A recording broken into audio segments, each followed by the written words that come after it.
শ্রাবণ রায়চৌধুরী বাড়ির পুজো বনেন্দি বাড়ির পুজোগুলোর মধ্যে অন্যতম। আর সঙ্গে পেয়ে গিয়েছি শুভদীপ বাবুকে, বাড়ির ছেলে। তার সঙ্গে কথা বলবো যে পুজোর কত বছর হচ্ছে এবারে আর কীভাবে শুরুটা হয়েছিল।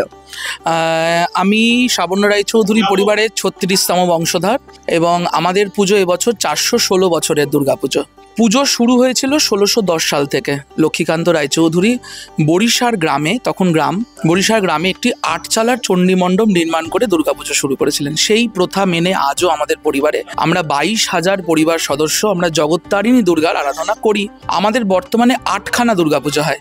বরিশায় 6টি দুর্গাপুজো, 8 চালা বাড়ি, বড় বাড়ি, মেজো বাড়ি, মাছের বাড়ি, ব্যানাকি বাড়ি, কালীকিঙ্কর বাড়ি।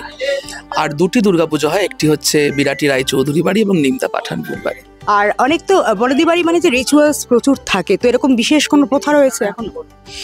রিচুয়ালস বলতে দেখুন, আমাদের বড় বাড়িতে অর্ধরাত্র বিহিত পুজো হয়। যেমন অষ্টমী এবং নবমীর সন্ধিক্ষণে সন্ধি পুজো, ঠিক তেমন সপ্তমী এবং অষ্টমীর মাঝখানে অর্ধরাত্র বিহিত পুজো। এই পুজোটা বড় বাড়িতে হয়। আমাদের নবমীর দিন কুমারী পুজো হয়, ধুনো পোড়ানো উৎসব হয়। এছাড়া আমাদের ভোগের বেশ কিছু বিশেষত্ব রয়েছে। যেমন অষ্টমীর সন্ধি পুজোয় আমাদের ল্যাঠা মাছ পোড়া দেওয়া হয়। আমাদের যে 8খানা দুর্গাপুজো হয়, এই 8খানা দুর্গাপুজোর মধ্যে 7টা বাড়িতেই আমিষ ভোগ হয়, বাকি একটি বাড়িতে নিরামিষ ভোগ হয়। আর দশমীর ভোগের একটা বিশেষত্ব আছে।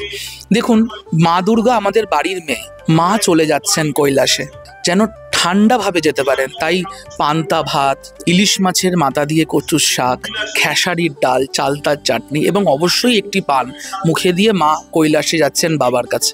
তো এইভাবেই বেশ কিছু বিশেষত্ব রয়েছে। অনেক অনেক ধন্যবাদ। টুডে স্টোরি পুজো স্পেশালে আমরা কথা বললাম শুভদীপ রায়চৌধুরীর সঙ্গে, জানলাম শ্রাবণদের পুজো সম্পর্কে। ক্যামেরা সমীরের সঙ্গে আমি পল্লবী, টুডে স্টোরি, কলকাতা।